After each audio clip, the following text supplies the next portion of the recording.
Japan's Diesel Multiple Units, DMUs, which were born before the war, aimed to develop high-speed diesel trains rapidly advancing in Europe and America. Both mechanical and electric transmissions were compared, and electric transmissions, which allowed for cooperative operation, were considered promising for deployment in premium trains. However, the rapid deterioration of the global situation, the onset of war, and subsequent defeat led to the devastation of the country, and the dream of high-speed diesel trains vanished.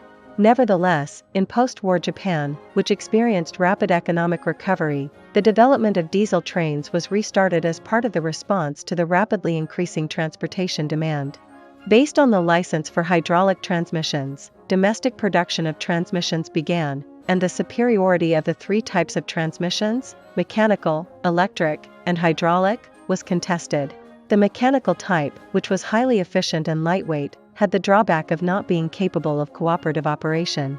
On the other hand, the electric type, which could effectively utilize engine output regardless of the vehicle's speed and maintain almost constant output at the wheel rim, had the drawbacks of being heavy, expensive, and inefficient. This led to attention being focused on the hydraulic type, which, despite its inefficiency, could generate high tractive effort at low speeds and compensate for its inefficiency at high speeds through direct drive operation.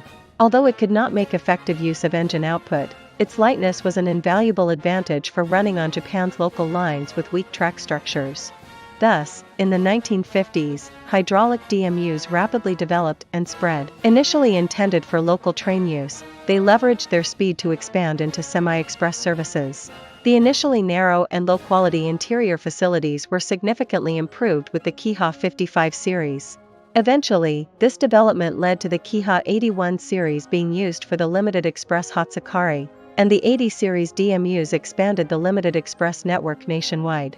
On the other hand, although they were overwhelmingly superior in speed compared to passenger trains hauled by steam locomotives, they were overshadowed by EMUs. Even the latest 80 series limited express DMUs were outperformed in acceleration by pre-war old-style EMUs, and the gap widened further with the post-war 80 series EMUs and subsequent new performance EMUs. As introduced in another video, the resistance control EMUs of the time, even the new performance EMUs, struggled to climb gradients at a constant speed, and depending on the track layout, DMUs had some advantages. However, when used for local trains in metropolitan areas, the difference in acceleration performance was glaring.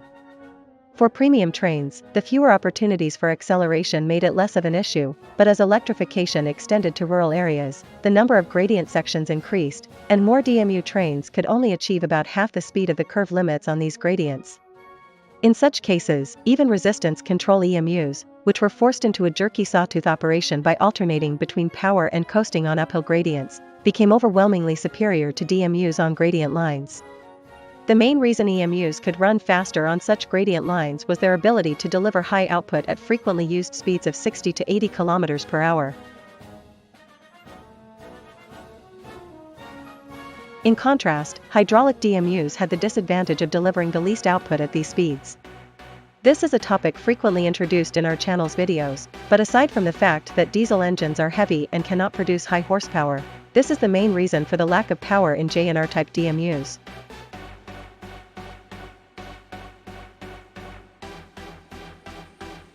Once in direct drive mode, the engine output in DMUs increases in proportion to speed.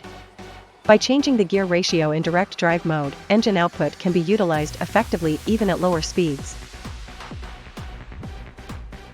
In other words, a gear shifting mechanism should be incorporated into the direct drive mode. This mechanism is standard in today's DMUs, but at that time, there were many difficulties in realizing it. To shift gears, the connection between the engine and the wheels must be temporarily disconnected. After shifting gears, it is necessary to reconnect them. If there is a significant difference between the rotational speeds of the wheels and the engine when reconnecting, a severe shock occurs, negatively affecting ride comfort and potentially damaging the equipment. To avoid this, it is necessary to skillfully adjust the engine speed before reconnecting.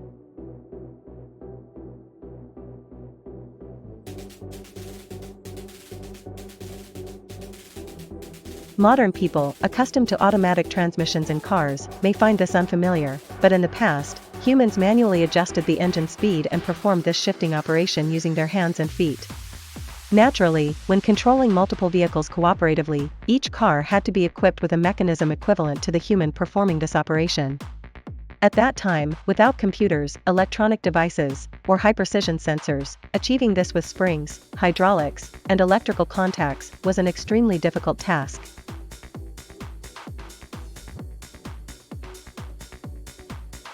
This led to the development of a device that connected or disconnected power using a liquid instead of a solid clutch with friction or pawls. Known as fluid clutches or fluid couplings, these mechanisms connect or disconnect power by filling or emptying two sets of impellers with oil.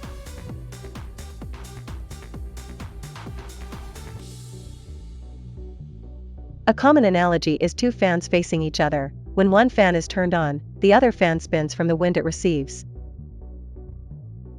Although this is quite different from the actual structure, it is an easy-to-understand analogy in terms of transmitting power through a fluid like air. If this were done without air, the other fan would not receive any power, similar to disengaging a clutch.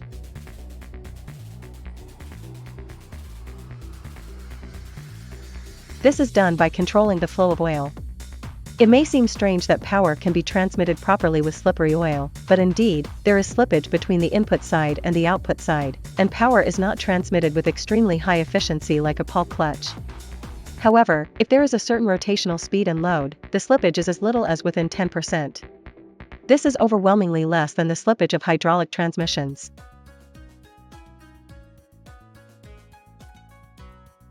The first serious attempt by JNR to use fluid clutches was with the KiHa 60. Even before the introduction of the KiHa 81 Hatsukari, engineers understood that the existing power systems were insufficient for use in heavy-bodied limited express trains, and along with the development of a 400 horsepower engine, a two-speed transmission mechanism was also developed. For details, please refer to the related video on the KiHa 60, but in the end, JNR did not adopt this method. The details are unclear as no documents have been found regarding the reason for not adopting it, but it may have been due to poor efficiency under partial load, i.e., when running with a slight notch, which is common in railway vehicles, leading to poor fuel economy.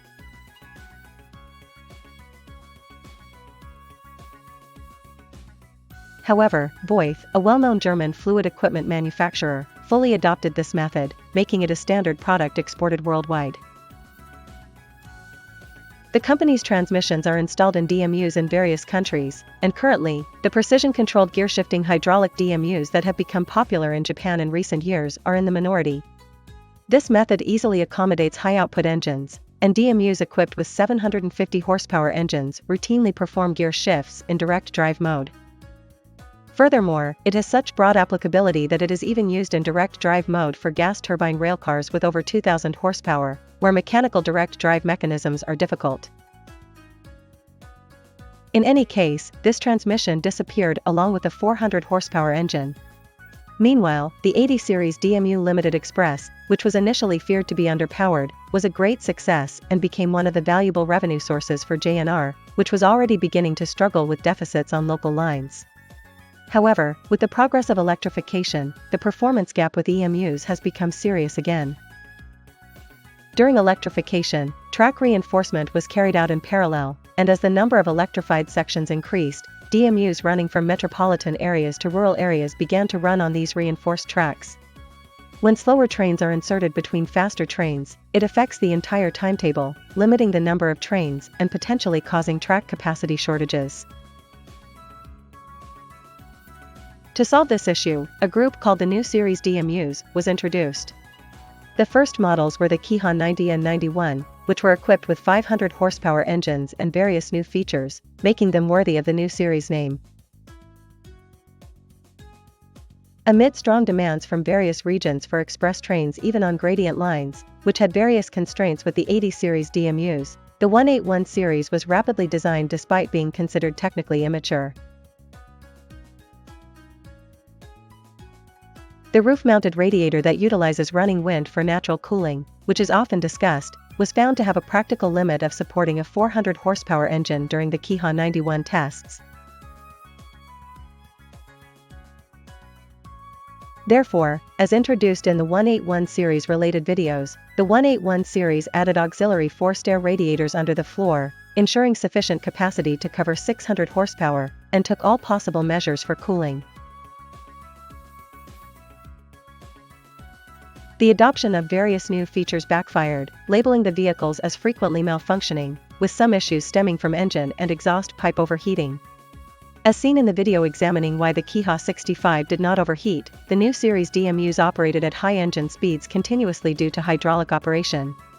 If this could have been reduced, failures due to overload could have been minimized.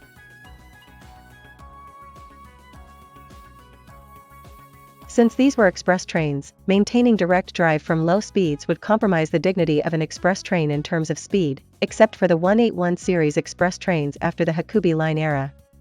This led to the consideration of the two-stage transmission using a hydraulic coupling, which was abandoned with the KiHa 60. With this, it might have been possible to handle continuous uphill gradients of over 20 per mile, which troubled the 181 series with continuous high engine speeds. The transmission stage uses the same torque converter as the 181 series, with two sets of hydraulic couplings connected to the wheel side with different reduction ratios. One has the usual direct drive reduction ratio of 2.314, and the other is 4.014. Hydraulic couplings are not as large as hydraulic transmissions and generate less heat, so the cooling system can be smaller, but the weight increase due to the addition cannot be avoided. Since the power loss is slightly higher than the wet multiplate clutches used at the time, let's calculate with an expected performance decrease of 5%, considering the impact of both. This graph shows the acceleration curve for the 8M1T formation at the start of commercial operation of the Shinano Express. The line is a mountainous route with continuous gradients of 20 to 25 per mile and sharp curves with radii of 300 m to 400 m. Since the 80 series express trains were slower than the DMU rapid trains on this line, the introduction of the 181 series was eagerly awaited. The red curve shows the original performance of the 181 series, accelerating to around 85 km per hour due to the nature of the single-stage 3-element converter in hydraulic operation. During this time, regardless of the train's speed, the engine continues to run at nearly 2000 rpm, consistently producing around 580 horsepower. The green curve represents the performance with the two-stage direct drive, as explained earlier, with different reduction ratios. Except for the first stage of direct drive, the performance is slightly reduced due to the increased weight and decreased transmission efficiency. Let's assume both run on a section with a 400 m radius curve and a 20 per mile uphill gradient. Due to the curve resistance, the original 181 series cannot reach the curve speed limit of 75 km per hour and continues full power operation at full notch. In contrast, the vehicle with the two-stage direct drive has acceleration margin at 75 km per hour, allowing the notch to be reduced. Comparing the tractive effort of both at 75 km per hour, we can read the difference in output required to climb at this speed. The green curve shows a tractive effort of 13,000 kg, while the red curve shows 11,000 kg. From the perspective of the two-stage direct drive vehicle, it means that the output can be reduced by approximately 15%, which translates to achieving the same speed with 5-notch operation. This reduces the engine load, and since hydraulic transmissions are not used, it also eliminates the frequent issue of transmission oil temperature rise. What happens on a 300 m radius curve with a 25 per mile uphill gradient? Here, the curve passing speed limit drops to 65 km per hour. While the single-stage direct drive system continues full throttle operation in hydraulic mode, the two-stage direct drive system can still reduce the notch and throttle back.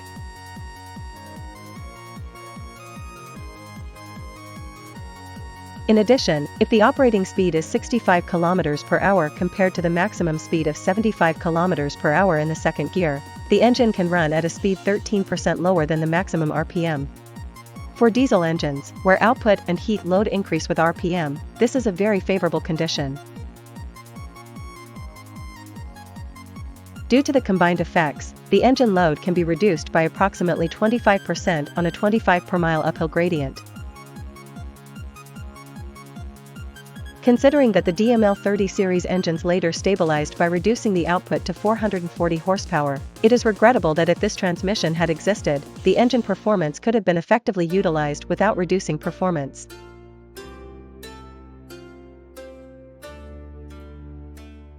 On the other hand, the main target for the 181 series was the Akita Express Tsubasa, conquering the difficult Itaya Pass, meaning self-powered climbing without helper locomotives. Although initial failures due to the adoption of new mechanisms gradually decreased thanks to the efforts of the maintenance staff, problems caused by engine overload remained unresolved, eventually requiring the help of helper locomotives. What would have happened to the 181 series Tsubasa if the transmission mechanism introduced this time had existed? With a gradient of 33.3 per mile, this reduction ratio would not be sufficient. However, the demand for the Tsubasa Express at that time was very high, and the 181 series grew from an initial 10-car formation to a 12-car formation. The configuration became 11 M1T, reducing the weight ratio of the trailer cars and improving the overall performance of the formation. Even so, with this reduction ratio, it barely enters the first stage of direct drive on a 33.3 per mile gradient. Considering the curve resistance, it inevitably relies on hydraulic operation.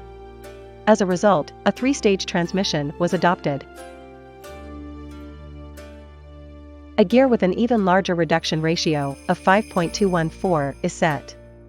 In hydraulic operation, the balancing speed on a 33.3 per mile gradient exceeds 50 km per hour, but due to the many curves with a radius of 300 m, the resistance reduces it to around 50 km per hour. At 50 km per hour, there is no curve speed restriction, so the engine naturally runs at full speed, exceeding 1900 rpm and continuously producing nearly 580 horsepower. According to a field survey conducted by the Technical Research Institute, if this condition continues for more than 15 minutes, the likelihood of overheating increases. Therefore, it is recommended to limit full-notch hydraulic operation to within 15 minutes. On the other hand, with a 3-stage direct drive, even with the curve resistance added to the 33.3 per mile gradient, there is acceleration margin in the first stage of direct drive, allowing the speed to reach the first stage maximum of 57 km per hour, with the engine running at 2000 rpm. However, as shown in the previous example with a 25 per mile gradient, the acceleration margin allows for fuel reduction, thereby decreasing the engine load and effectively preventing overheating. Not using a hydraulic transmission is also advantageous here, preventing engine cuts due to transmission oil temperature rise, which was common when crossing the Itaya Pass. Calculating the travel time, it is reduced by 1 minute between Fukushima and Yonezawa. Thus, reducing the engine load and slightly increasing speed is a win-win situation. However, this type of transmission was never realized, and subsequently, JNR DMUs faced a long period of performance stagnation. Amid the turbulent waves of privatization for survival, an era began where true multi-stage direct drive transmissions, utilizing precise control technology, were adopted for DMUs. The KiHa 85 and 2000 series adopted this method, achieving high acceleration and climbing performance through thorough weight reduction and increased output. In terms of these DMU standards, the 181 series was a 590 horsepower DMU. Since heating and cooling did not depend on the running engine, its effective performance was quite significant. If the direct drive stage could have incorporated a transmission mechanism, it might have faced these new generation DMUs without experiencing the subsequent output reduction.